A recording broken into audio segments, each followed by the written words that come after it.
Howdy, campers. Curry and DBN coming back with some Pokemon news. We wanted to give you our takes on the upcoming Shrouded Fable mini set or special expansion for Pokemon.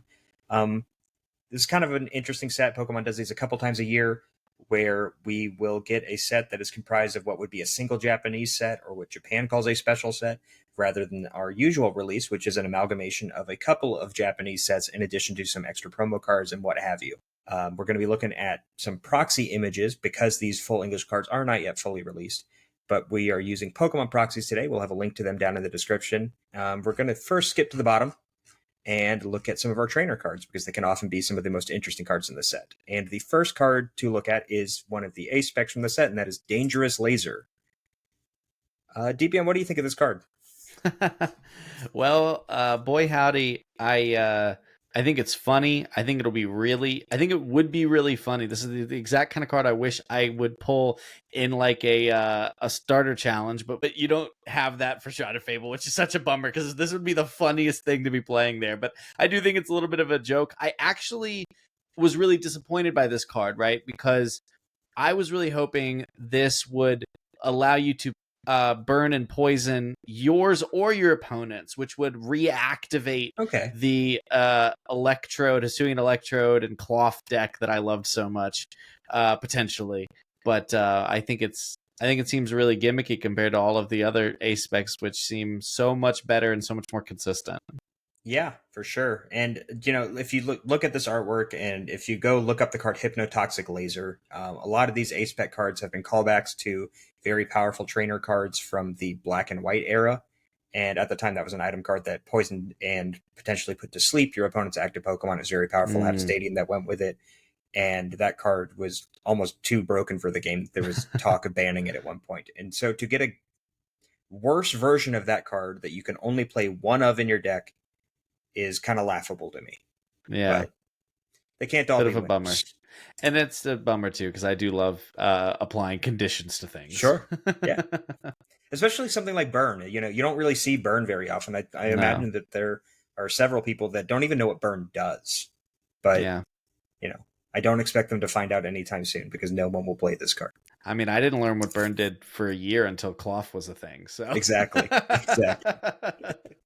So next up, we have Pokevital A, another lackluster A-Spec, in my opinion. I think this would be an interesting card if you could recycle it, but for whatever reason, they decided to put this text at the bottom that says, if it is in your discard pile, it cannot be put into your deck or hand. And this, unfortunately, actually includes when you use Pokestop and mill the card. It will never return to your hand. Yeah. This, considering you can get like Prime Catcher back, right? Exactly. Right? Like it make this is like I don't understand. Like you can recycle Prime Catcher, you can recycle Legacy Energy, you can recycle basically anything as long as Silene exists. But I guess maybe something at some point down the line will be printed that would be absolutely broken if 150 healing was a recursive effect.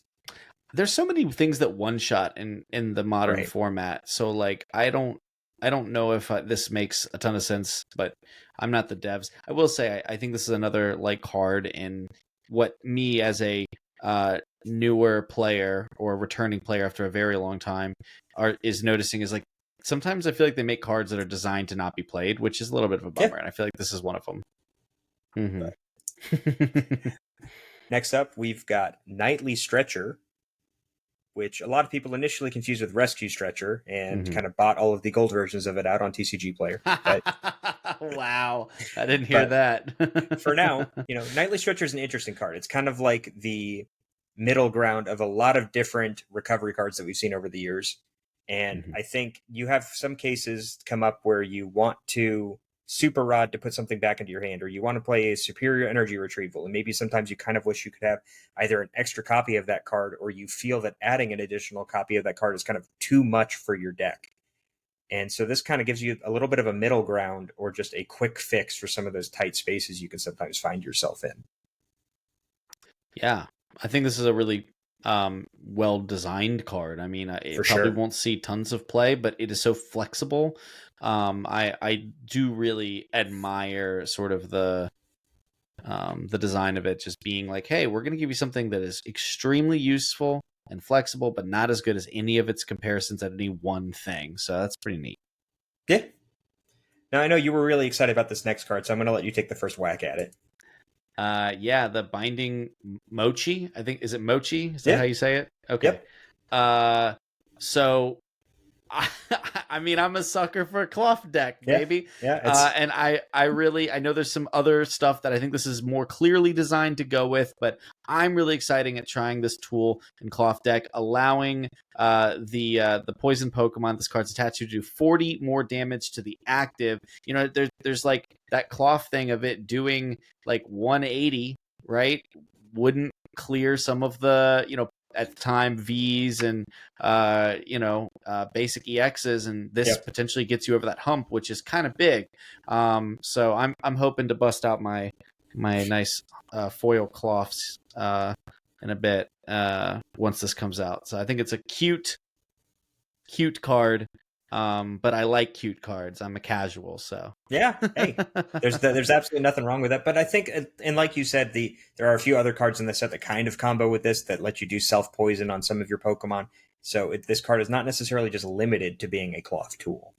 Yeah, which is pretty neat. I like versatility. Me too. Yeah. Another less versatile tool card is the Power Hourglass. That at the end of your turn, if this Pokemon's attached to your active, you can put a basic energy card from your discard pile onto that Pokemon. And off the top of my head, I can't think of anything in particular that this really helps out. It just kind of seems like a gimmick that you're hoping that your active won't be knocked out and somehow will be able to do something really powerful with that extra energy and doesn't have some other form of acceleration that it would have access to. I mean, I'm not seeing it. Yeah, me neither. I wonder if maybe there's a world where it ends up in some sort of obscure GLC deck or something. You're going to hear me say Sure. that a little bit often with this set, I think. But I wonder if it would have been too broken if it was allowed you to do that from the bench. I mean, obviously it'd be competing with things like experience share, but it would still require you to have that stuff in your grave. Yeah. I think it would have been cool if there was not the active restriction. I mean, I like tool cards. I like playing, equipment onto things in all the card games I play, and so I would have, I'm never going to be bummed if there are powerful tools in the format. No, for sure. So, I think, especially while we have access to counterplay to them. Yeah, exactly. Yeah, actually, I hadn't thought about it from that perspective. I think that would be an interesting fix, but maybe there was a testing phase where they tried that. It was too strong. It kind of feels that way, doesn't it? Yeah. This card was too good. It might have been if it was on the bench, yeah. Next up, we've got Colress's Tenacity. It lets you search your deck for a stadium card and any energy card, reveal them, and put them into your hand. And this gives access for a lot of decks to something that we haven't seen in quite a long time, which is special energy search, which is, it's a rather powerful effect. I mean, you can see entire decks, such as Lugia Archeops, that are built around finding those special energies. And I mean, it's a little bit more powerful in that instance since you're also attaching them to your Pokemon. But just the ability to go find a key energy card for, say, your Arceus deck without having to burn your V-Star power to go find your Double Turbo, or you need to go find a stadium without, using Quick Search. Like, I think that this card could see some play as a one-of in several decks. Yeah, I'm not big brained enough to be able to tell you exactly where it goes in standard, but I do believe something this I mean, we play Arven, right? Now, granted, the thing about Arven is that Arven goes and gets items which can search for Pokemon. Okay, right. I mean, it's a little bit better. But we still play these cards where like you are not resetting your hand and instead you're searching for two things. So I can see a world where there is a stadium powerful enough that warrants Colress to be in a deck in the same way that an Arven or something is. More importantly, I know that I'm extremely excited about seeing how this impacts GLC because there's a deep well of cool stadiums out there. Yeah, and sure. I mean, people already play Guzman Hala, and Stadium Nav and stuff, right, in certain decks. And there's also like all these Pokemon out there throughout the years that do things if there's a stadium in play, and I think that's really cool. I really love the design of this card for both standard and GLC. I think it's Yeah. really cool. Yeah, I mean, well, and I like cards that are designed where they're not just staple. I'm going to slam 4 of these in my deck Me too. and build an archetype around it. Niche supporters can be really interesting sometimes. Yeah. Next up, we've got Janine's Secret Technique, where you are allowed to choose up to 2 of your dark Pokemon, and for each of them, search your deck for a basic dark energy, attach it to it, and if your active was one of those selected Pokemon, it is now poisoned. So unfortunately, Cloth is not a dark type. I know. Such a bummer. In a lot of ways, this to me feels kind of like some dark acceleration that dark maybe kind of needed, especially once Dark Patch leaves the format. But at the same time, the fact that this supporter doesn't do anything to refresh your hand makes me feel like it's also not a supporter that I'm going to want or need 4 of in my deck. It's something that I'm going to hope that I draw at the right time to play for this powerful effect. The poison thing is also a little bit odd to me. I know that there's some kind of in play with that built into the set, but a lot of times it's being detrimental. You got to charge up the mochi somehow, man. That's the best way to charge up the mochi. Get the damage numbers fixed. I mean, you can't say that there is not a world where some deck that has a dark attacker has to hit a certain threshold in a certain metagame, and binding mochi plus a Janine's Technique could be a way to do that. I think the other thing to note is, while it's definitely worse than Sada right now with the dark attackers that are the best, right? It's also H block as opposed to G block. No, that's fair. So it may be a year or two, but there might be a world where like that changes and there's other incredible dark attackers that are not, Roaring Moons or Charizard, which don't need it. Yeah. Well, and the interesting thing, like if you, and spoiler alert, there is a way to self poison your Charizard, but you could still self poison other dark types, and like you said, Binding Mochi is potentially very powerful card. 40 damage is a big amp, so maybe this will see some play in a deck that doesn't necessarily want to play the Petulant EX we'll talk about in a little bit, or the Brute Bonnet with having to put a tool card on it in addition to that. So maybe you're right. Maybe this card's better than I gave it credit for. Next up, we get the callback to all of the Peony Miraidon players who were looking for their fix of electric generators.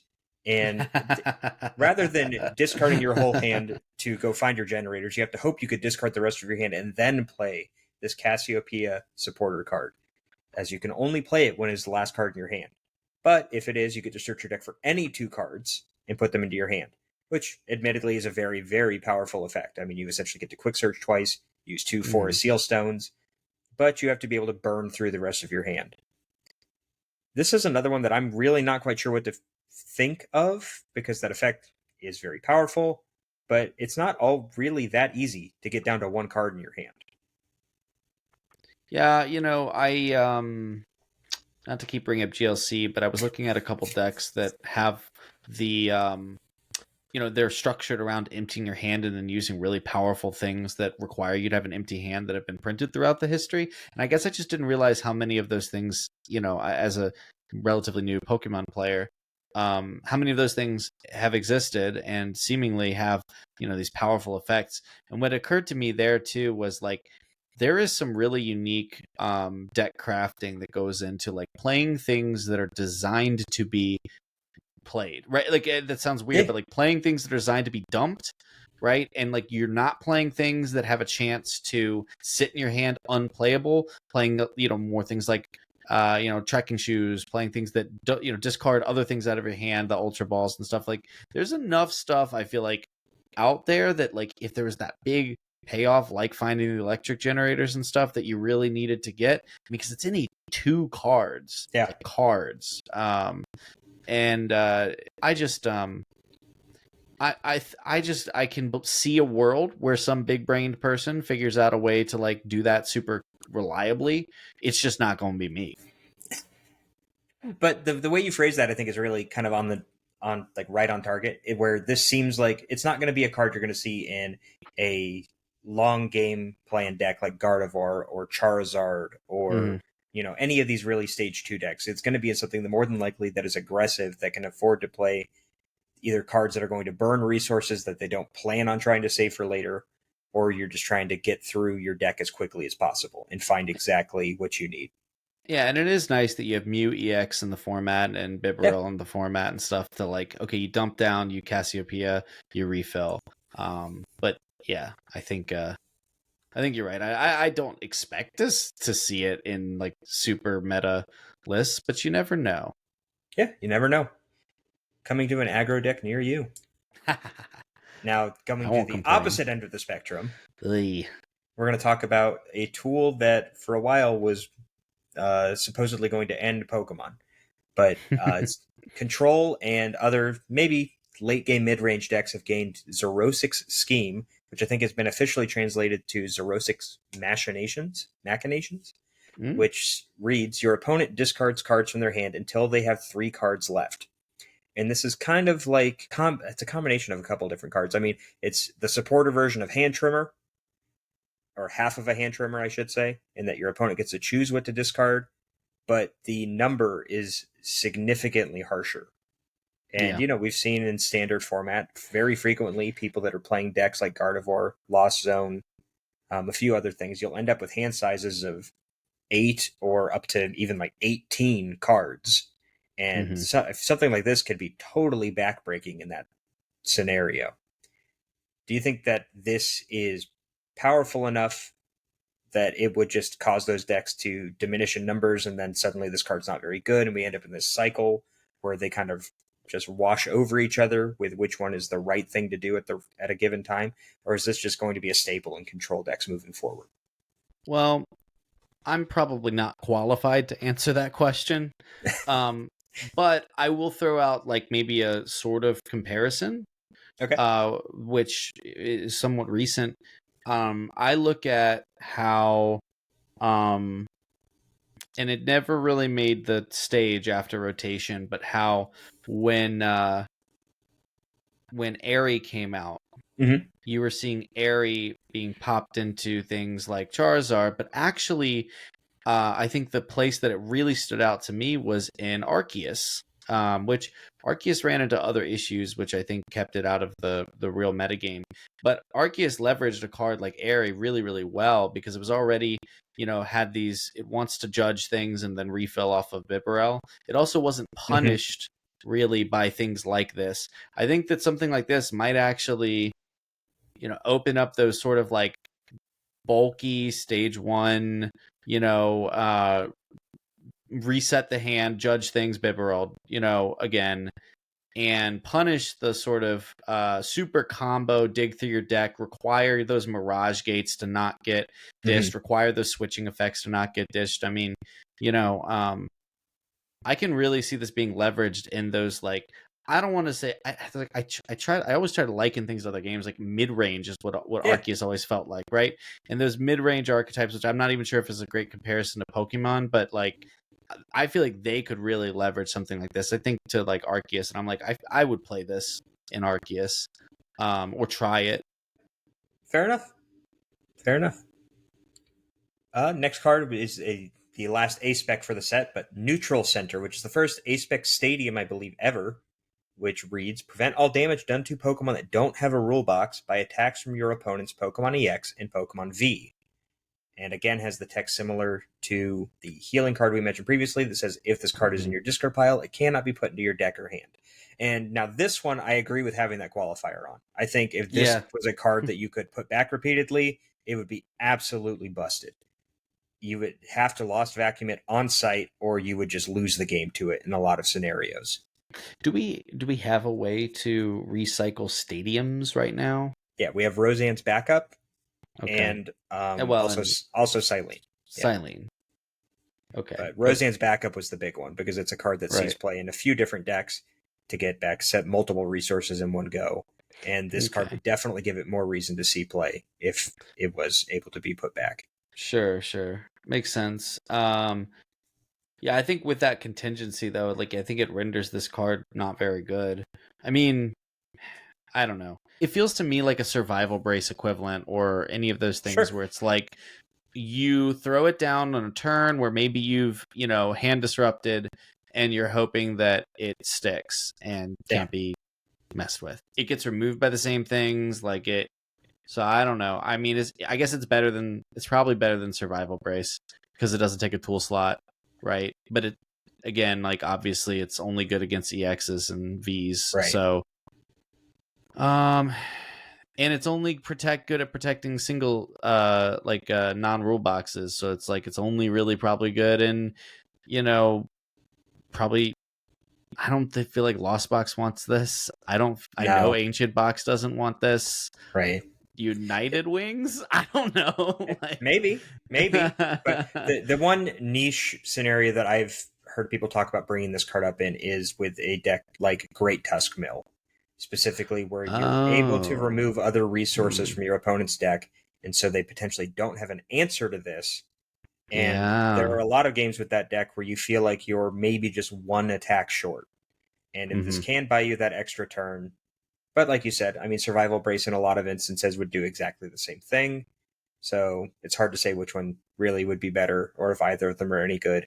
And why are we really trying so hard to make a Yeah. D tier deck work? And then for the last trainer card of the set, we have the Nighttime Academy. First, great artwork. I think it depicts the school setting from the games really well. But the card says once during each player's turn, that player may put a card from their hand on top of their deck. Relatively simple, relatively straightforward. It maybe has some niche applications. I don't necessarily see this being super great all the time. You can kind of Iono proof yourself by putting a scenario or a resource you would need for the next turn on top of your deck, or you could put something on top of your deck before you play your research so it doesn't get discarded. Yeah. But a lot of times I think that you would rather have a more proactive stadium rather than something that is, in a lot of ways, this feels more reactive to me rather than trying to really push a game plan forward. Yeah, I think it's kind of cute for things like generators, gutsy pickaxe, That's fair. right? Yeah. I also think it could be cool with like a Squovit Bibarel engine where like you want to Squovit your hand away, but you like see more cards, but you want to keep one too, right? So there's some like cool things you can do with that, but I think that would only be you would only play this in a world where like you had the Bibarel Squovit engine or something like that, and you also had another way to leverage the effect. Like you would need this to be like maybe a gutsy pickaxe, like fighting type attacker, like where you wanted to be like able to refill your hand off of Bibarel or something like that. I think it's probably not going to see a ton of play, but I also can see like rogue decks that are doing creative things with that, which seems cool. Okay.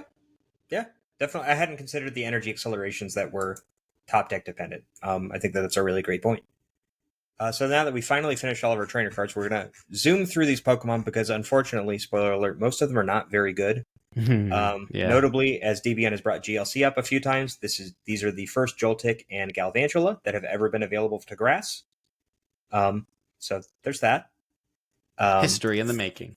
First thing we're going to start at is Dartrix, which is single-handedly trying to revive the United Wings archetype. Yeah, I love it. Single prize decks are interesting. It's a decent budget deck. You don't actually have to evolve into Dartrix to enhance your United Wings damage, and it gives your United Wings deck another type that you can potentially apply weakness attacker. So, I mean, upping your damage threshold by 80 damage is pretty significant. I think so. If you have a Ditto from Pokemon Go attacking, and you have all of your United Wings Pokemon in your discard pile, you can do 320 damage. And so we can knock out Dragapult. Ditto, unfortunately, cannot knock out Charizard EX, but that's where Dartrix comes in and just does the job by itself. Yeah, man. I mean, I know I'm going to build it. I already have a United Wings deck. I have learned throughout the year plus that I've played Pokemon now that I really like single prize attacking decks. And I know I would want the ability to attack into Charizard, attack into, a Roaring Moon earlier in the game. So like, I know I'm going to be playing a couple of the Rowlets. Is that it? Rowlet? Yep. Rowlet. Okay, I didn't play that generation of game. There it is, Rowlet. Yeah. Play a couple of those. Maybe just one, or like maybe just two, right? Yeah. And then 4 Dartrix. So that's pretty cool. I wonder, is there a better Decidueye in the format that has some sort of cool ability or something? The only one that I can remember off the top of my head is the EX from Obsidian Flames that Mm-hmm. lets you switch one of your Pokemon. You can either switch with Decidueye or switch Decidueye with one of them. Oh, Um, okay. So the probably not attack's that. not very good. It Yeah, does like probably not that good. 130 and 30. Um, so no, I don't believe so. Okay. I think that we would just stick with trying to pump up your United Wings damage. Yeah. Tapu Bulu's another notable GLC card. 220 damage is quite high for a single price attacker. Mm-hmm. Will never work in standard. Nope. Um, Iron Moth is an attempt to put a wall in front of ancient Pokemon, which I do not think is the thing holding a future toolbox deck back, No. but it's available. It's too much energy, man. It's bummer. Unfortunate. Yeah. We next up we'll hit our first EX of the set with Kingdra EX with the King's Order attack to put up to 3 water Pokemon from your discard pile onto your bench. And, notably, this can be any 3 water Pokemon. They do not have to be basics. We can go grab a Baxcalibur and other Kingdra EXs if you really wanted to, and really just try to load up our Hydro Pump attack as efficiently and quickly as possible. So instead of doing Qianpao route, where we're trying to just discard all of our energy and then recycle them, we're just going to load them all up and just sit there and hit over and over and over. I think the card's interesting. I think the fact that we still have to set up a stage 2 and then attack once to go fetch our Baxcaliburs to get them in play, rather than just setting up a basic to attack with some stage 2s on the bench with rare candy. I'm not necessarily sure if this is better than Qianpao, but it's an alternative at least. So I don't know if it's real or just a meme, but I do know that you have the ability to use the Finian you're Oceanic right, accompaniment. is. Yeah, because I built that deck You're way right. back just out of commons I got from a common box. I saw like the Seadra. So you already have so you could theoretically like Finian, flood to the Seadra, evolve it into the Kingdra. Probably not good enough, but maybe. Maybe. He's bulky. So that seems kind of cool. Yeah, for sure. So I guess then in that instance we would want to use our King's Order in almost like a Mirage Step adjacent path, and we'd go grab a bunch of Seadras from our discard pile. Because otherwise, I think if you had to just go Horsey to Seadra to Kingdra for all of them, you would probably end up being a bit too slow to really do the damage you need to. Yeah, maybe. I mean, I don't know. Like you've still got Buddy Poffin's a hell of a drug. Sure. You know. So and you've got Irida. So I feel like there's plenty of ability to set things up. But the thing with that approach is that you're not like rare candying. So it's a little bit of a slower thing. It's probably a meme. But it just occurred to me like the Seadra thing. Sure. I had to double check just now because I was like, wait, does the Seadra have swim freely? You were right. It totally does. And so, actually, yeah. now that I think about it, you could also still play a Baxcalibur that you aim to try to discard to King's Order out too, so you kind of can fulfill both routes. Mm-hmm. Have backup plans. That's not bad. Yeah. Speaking of Irida, we now have a water type Sneasel. I think that this might be noteworthy. I think that there's a dark type Weavile, and so maybe you had a water deck that you wanted to do this with. Not very good. Next up, we've got Revavroom EX, which is a Terra Pokemon, so it cannot be damaged on the bench, and because of that Terra effect, it is now an electric type. We have our Accelerating Flash that does 20 damage, but if Revavroom EX moved from your bench to your active this turn, it does 120 more. And then Speed Break for 3 metal does 250, and you just discard Revavroom. So I guess what we're looking to do here is kind of, I'm going to get myself to the active, hit you once, and then hopefully knock out something weak. Then after you hit me and don't knock me out, I just discard myself so you don't get prize cards. Which, it's an attack. Yeah, man, I'm still trying to make Revavroom EX the fun one work. Uh, so I'm still trying to build You up a know what? super tool unit. That's where we put all of our hourglasses. That's all right, all right. We're cooking. It's good competing for all of the rigid bands I was putting on it before. One notable like bright spot for this card is that it does have access to the single prize Rev of Room as a draw engine that evolves from the Mm. same basic, but I just don't see this really doing This anything. one's dead to me. Yep. False Moving prophet, on. Rev of Room. Next up, we've got what I consider to be some of the most interesting cards in the set. Yeah. The Dust Skull is semi-noteworthy in that it can load your bench up with 3 other Dust Skulls if you just can pump them to your discard pile. But like you said, Buddy Putty Poffin is kind of a good card and can Yeah. already go grab them anyway, so I don't necessarily see that happening. But when we hit our Dustclops is where we really start to see things kind of explode. And literally, because Dustclops has the Curse Bomb ability, which gives it the ability to knock itself out to put 5 damage counters on one of your opponent's Pokemon.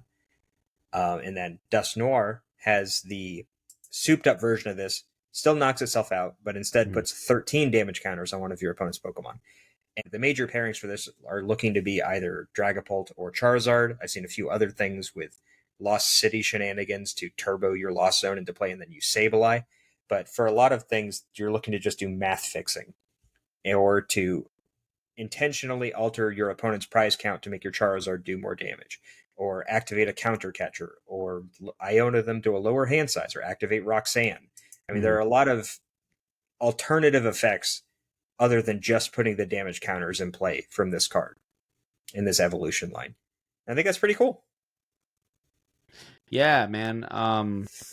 There's a lot you can do with this. The thing that I was just thinking about, and I got distracted, was I wonder how important Dusclops versus Dusknoir will be. As in, like, and I love the thought process there of like the bomb is just continuing to build, right? Yeah. Before going off.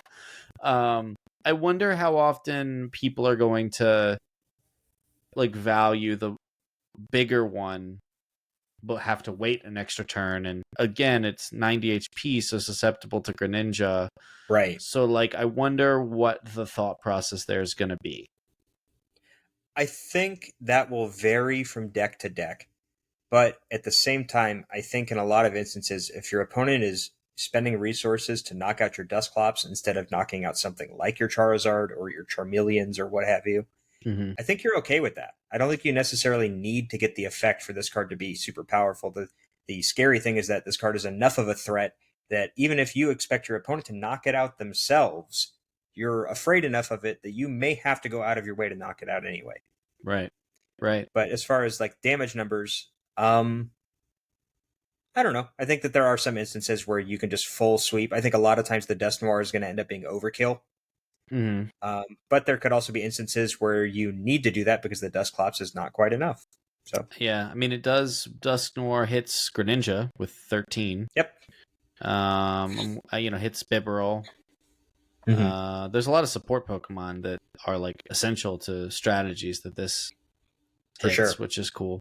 And literally like any basic in the game, except for a couple of the Radiants, and then obviously like your 2 prizers. But just the ability, a lot of things, even like Manaphy as an example, it's kind of out of reach of Dusclops, which this would seem to pair up very well with a spread type strategy or a sniping strategy. Yeah. And if you do have to, get that Manaphy out of the way, you would have to wait a turn or spend a rare candy to get a Dusknoir in play rather than using Dusclops. But I think that the entire evolution line is good. I also just love the ability to like force pressure in the early game with this in conjunction with things like or timeout, like your opponent is looking at their prize mapping and being like, okay, I know that like I can put you to 4 prizes and you can't Roxanne, and then you can be like, JK, I'm gonna blow up my Dusclops. Now I can Roxanne. Oh, we're early in the game, 6 prizes a pop.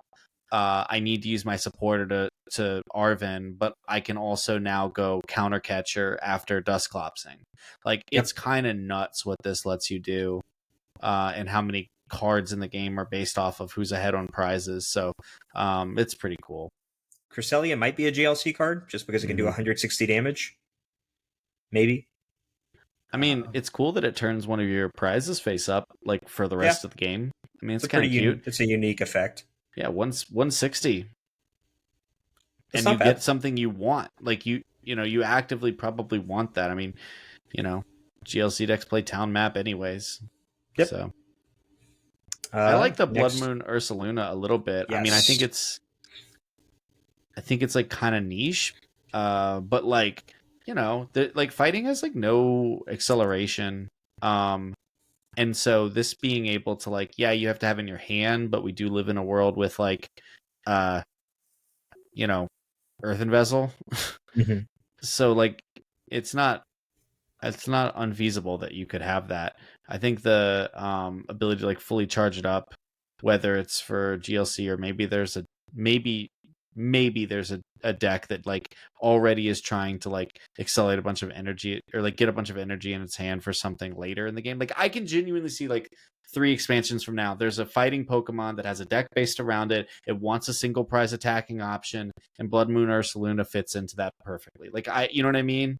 Yeah, absolutely. So Um, it also technically has synergy with that Dustmore line. yeah, yeah, Like for sure. I there's mean, a blow shot that up. you'll see a Blood Moon Ursaluna deck, but maybe not. Hard to say. Maybe not, but I think it'd be really cool, and I also like I do really enjoy getting some actual energy acceleration on a fighting Pokemon, even if it's not as good as every other type. Right. Right. It's a relief. Yeah, they'll get there one day. Yeah, Fighting will get there one day. yeah. So we get to see the counter push from the ancient side of things, pushing back against the future Pokemon in the Iron Buster from Slitherwing that does 20 plus 120 more damage if your opponent has a future Pokemon in play. Notably, Okay, this knocks out Iron Hands. yeah, yeah. Hear me out. This is actually like not awful though. Like it's bad, but it's not. But it like could see play. Like it's one of those bad cards that could see play. You know. The I thing that mean, scares me about it is the 3 retreat. yeah, that's pretty bad. I mean, It's a pretty it's big pretty bad. downside. I think it's one of those things where it's like this doesn't go in an ancient box, but it's like there could be a deck that uses Sada Mm-hmm. that gets into a place where like you don't have an answer for an Iron Hands or something. Man, I Yeah. don't know. I'm just saying like you can one shot the electric things, Yeah. the electric features, and so it's like okay, maybe there's a world because like charging it up is easy, as you I know. I could see this being more useful if there was a generic like support future Pokemon, something in the vein of like Luminion or what have you, that would just be on the bench Oh most yeah. games and most decks.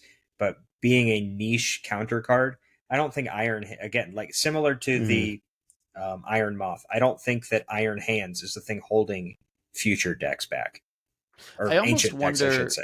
I almost wonder if there is a like. This is me getting way out of the box, and I swear I'm not going to take much time on it. I wonder if there's a non-Roaring Moon Ancient box deck that could be assembled, like that actually does want to fill the bench for Koraidon, that actually does want to like potentially use Brute Bonnet, to get like damage pumping. You know, like like with multiple type attackers. Like I genuinely wonder that. Now that there's like way more options out there. Um, Maybe.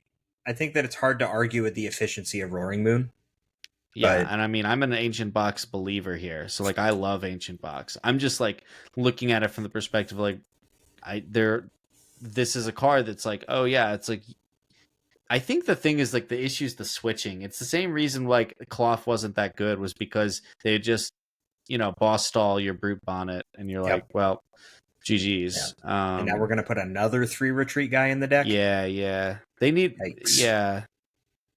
They need Um, Floatstone. That's what they need. Floatstone. Yeah, Floatstone. Bring back Floatstone.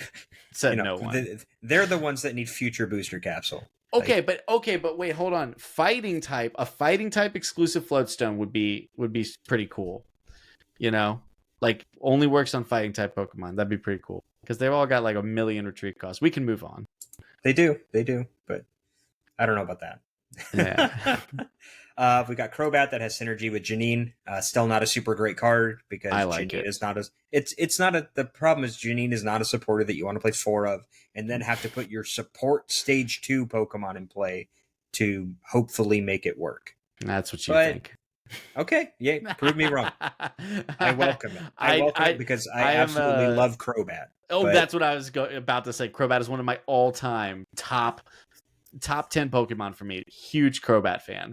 yeah, So this is not his shining moment, though. maybe not. Maybe was a Crobat V Oh, for sure, was for sure. pretty nice. Um, Zoroark Yeah, Zoroark's kind attempting, of cute. yeah, just another like real counter Mm-hmm. attacker or wants to be a counter attacker. I think the biggest issue with this card is we're actually seeing several decks that don't need to put that many rule box Pokemon in play to be effective currently. Yep. So this is just probably binder fodder. Well, and But especially because it's like not a basic. Like you have to sit on right, telegraph it for a turn with the yeah, Zoroark. So it's like, yeah, yeah, cool art though. yep. Here's the Malamar that works with Zerosic Scheme that Yeah, it's pretty says cool. if you did not play Zerosic Scheme, this attack does nothing. But if you did, you can switch one of your opponent's bench Pokemon to the active and do 120 damage to it. So you get to make your opponent discard down to 3, drag something to the active, and hit it for 120. So you can kill the Bibarel after you knock him down to 3 cards. That's pretty neat. Runs into the same issue as the Zoroark, where I'm not going to be playing 4 Zerosics in my deck. So I'm going to put an Inkay down to tell you, hey, I'm playing Zerosic next turn. Please don't kill this. Okay. Okay, but is there a viable meme deck? Okay, like a meme deck that functions that does Mhm. want to play 4 of this jabroni and is playing down some sort of card draw engine separate from Zerosic. Okay, you know what? You come up with your Crobat deck, All right. and I'll figure out something with this. All right, we'll play. We'll face off. We'll face off. Yes. That's right. I I think think it's the answer is no, but probably not, but but I mean, it's a really powerful attack and low energy yeah, requirement. Like, is always kind of cute. I don't know. I'm just reaching for something to be good in this set. yeah. To be This honest. Evoltol, I think, is slightly noteworthy just because of the Frostlass from our last set. Yeah. So putting 2 damage counters on every Pokemon that already has damage counters is a really powerful attack, especially for Mm-hmm. a single energy Yep. on a single price Pokemon. If you're a Frostlass enjoyer like myself, you Yeah. would love this card, and we will definitely see it as a 1 or 2 of in that deck. Yeah. Otherwise, not very good. Next up is kind of the marquee, like forced archetype from the set, and it is the Loyal 3 EXs with Petrarunt EX. So the muscle of the group is Okidogi, boasting a massive 250 HP on a basic EX. With its poison muscle attack to self-accelerate 2 basic darks from your deck. If you do, he is now poisoned. So he kind of has the Jinian effect just for himself. He's selfish about it. Mm-hmm. He sucks up both energy. He poisons himself. And you would think, why do I want to do that? Well, Crazy Chain says if this Pokemon is poisoned, this attack does 130 more damage. So Okidogi is essentially Cloth on steroids. We're doing 260 damage base with our Crazy Chain. If we add the Binding Mochi, we're doing 300, which knocks out everything that is not a Stage 2 EX. Actually, let's go through all 4 of these, and then we can kind of talk about them as a group. So the next one on the list will be Monkey Dory EX. That says if this Pokemon is knocked out by damage from an attack from your opponent's Pokemon, and you have a Petrarunt EX in play, your opponent takes 1 fewer prize card. And Dirty Headbutt does 190 damage, and during next turn, Monkey Dory cannot use Dirty Headbutt. Pheasantipity has the Take Advantage ability that says once during your turn, if any of your Pokemon were knocked out during your opponent's last turn, you may draw 3 cards, and you cannot use more than 1 Pheasantipity ability in a turn. And Cruel Arrow for 3 energy does 100 damage to one of your opponent's Pokemon. And then their leader is the Petrarunt EX, with its Controlling a Chains ability that allows you to switch one of your bench dark Pokemon except another Petrarunt EX with your active, and if you do, it is now poisoned. You cannot use this ability more than once during your turn. And Irritating Burst for 2 dark does 60 damage for each prize card your opponent has taken. And so what they've kind of shipped us this package of, I'm going to put a bunch of dark Pokemon together. I can use my Janine Secret Technique or Dark Patches or Poison Muscle attack from my Okidogi to accelerate energy into play. I can use Monkey Dory EX to offset my prize trade. You can't boss stall me because of Petrarunt. And I've got draw support in the form of Pheasantipity. And like, kind of in a vacuum, all of the cards seem like they should be fairly powerful.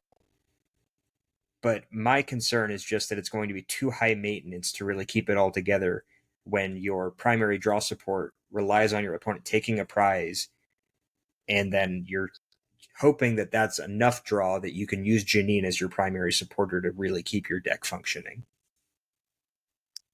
Yeah, it's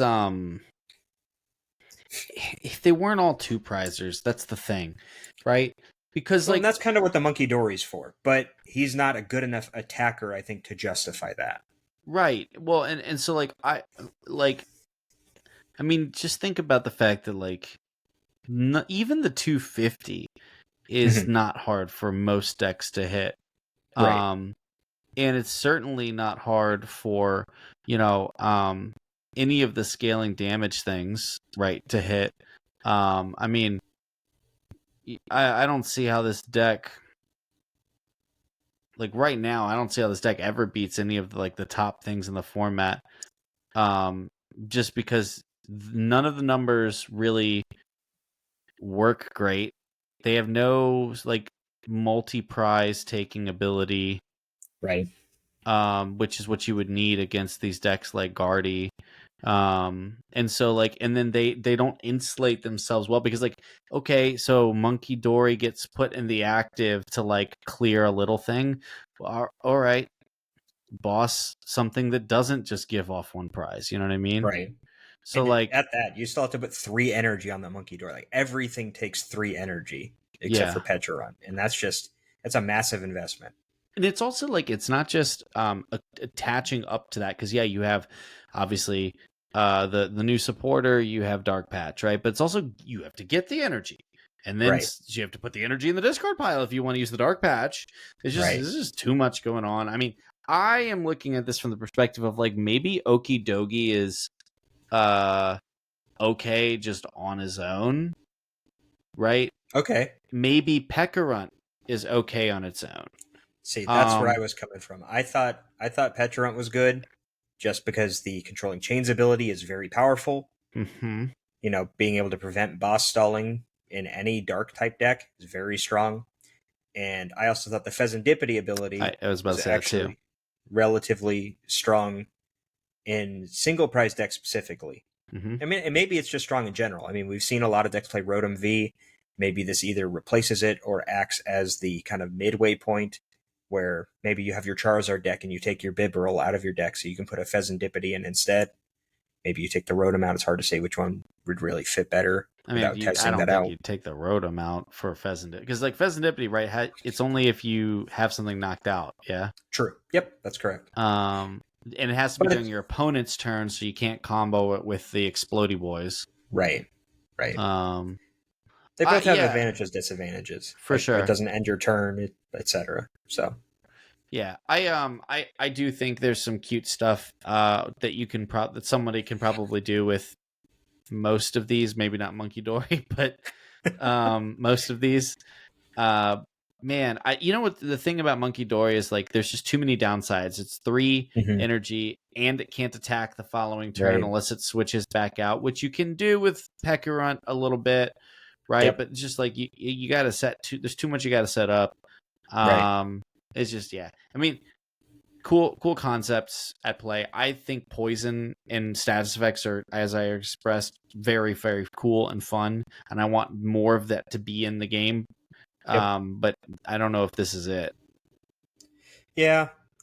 Like we said, I think that this card in particular will see play.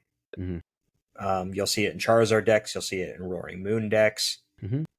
You may see a deck that chooses just to include the Pecharunt and then like a Morpeko to give yourself a Yeah, free free, retreater. yeah, just a Yeah, get out of jail free on like a boss stall turn. love it. Um, you have that available. Mm-hmm. Uh, Next, we've got Genesect. Just real quick, it stops your opponent from playing Ace Specs if it has a tool attached to itself. So you put an escape or an emergency board on it, Mm-hmm. and there's too many boards. There are. But it gives your Genesect free retreat, so it's your pivot, and your opponent can't play an Ace Spec while it's attached. I don't know if that's worth a bench slot, but it exists. This doesn't seem so. You know, I don't think that there's anything that is so reliant on its ace spec that you would want this in your deck to counter it. Nah. But maybe somewhere down the line that will be a thing. Like you'll see this ace spec only works for Charizard, and it reads "You win the game." Well, and maybe, maybe after another rotation, Future Box has really Yeah, figured out a way to yeah, leverage the reboot pod or something. Yeah, maybe. maybe. Actually, I haven't read this Copper Raja. Um, So it's this not. kind of works with that neutral center, I guess, technically. So the only way to remove the stadium is via Lost Vacuum, Mhm. but then you're doing that to 2-hit KO, 3-hit KO a bunch of stuff that doesn't seem super great. Yeah. I mean, you need, actually, okay, I'll play devil's advocate. Fine. You called my bluff. This is kind of cool with obviously the whole Matang shenanigans. You can charge things up. Mhm. It's cool. Turbo Energize, which or Evo, TM Evo, which you already wanted to play, right? Because it's a stage one. Maybe there's a world where like it's not super hard to reset and you can nose Lariat for 230 pretty easily. Seems bad, but Yeah. you made me play devil's advocate, so here I am. Okay. Next up, we've got a couple new tools for Reggie Drago since he's been on the rise. Yeah, First, we got Haxorus. so cool. That just says if your opponent has a special energy, or if your opponent's active has a special energy, it's knocked out. Hmm. Specifically, only generally good against Lugia. Most other decks don't play special energy, and unfortunately, Lugia plays multiple missed energies, so this attack will probably never work. But it's a dragon type, so Regidrago will consider it at some point. The Hmm. big one is the Kyurem, which has literally the anti-plasma ability. Hmm. So people were so sick of Lost Box, complained about it enough that creatures decided that they needed to print a card that said, okay, here. And so if your opponent has a card with Colress in its name in their discard pile, the attacks of this Pokemon's Trifrost is one colorless. And Trifrost, which generally costs 2 waters, 2 metals, and a colorless, is discard all energy from this Pokemon. This attack does 110 damage to 3 of your opponent's Pokemon, which is absolutely absurd text. Hmm. That attack is ridiculous. Now, most decks, if this card is a problem for them, will be playing Manaphy, but I think that the bigger thing is the instance where this will more than likely end up in Reggie Drago, specifically just because that attack is so good. But I don't Yeah, necessarily one see this being slot for it. included in other things. Right. I don't see this being included in other decks, though. You would have to include this and canceling Cologne. And maybe that's worth it. Like if you can go counter catcher canceling Cologne Trifrost and just take 3 prizes, win the game, maybe that's good enough. But I don't know. That's kind of a time will tell thing for me. I think that this is more likely to see play with Reggie Drago being able to use it as a tool when it sees fit. Yeah, I'll pass on this one. I think the fracture is kind of cool actually. Maybe for GLC. I don't Okay. play dragon types, but if people play or are trying to evolve into a Haxorus, the ability to stop the Guzma or the whatever from ambushing this before you finish charging it up, which is a problem I have all the time with Okay. my Machokes and my Primeapes trying to get to the final third stage. Maybe that's kind of cool. Check. Yeah. GLC card. Hmm. Maybe Um, I don't play and dragon. with that, I think we are done. Yeah, yeah. I So, mean, thanks for sticking it out with us. it's a cool set. I mean, there's some cool stuff in there, and there are some good cards. I think it's one of those Yes. odd ones where it's like so much of it feels like super wait and see, super contextual, and the thing that was like pushed as the new archetype on the surface seems very underwhelming. Correct. So a little bit of a bummer there. The ace specs are pretty yawn, Right. but the niche stuff, the nitty gritty stuff, right? The Colress's tenacity, the Mochi, right? There's some neat, and of course the real new archetype from this United Wings. It's kind of cool to see. You don't see Pokemon always do these callbacks to old archetypes. So getting support for something that was released over a year ago in a set and coming out in a few weeks, I think is pretty neat.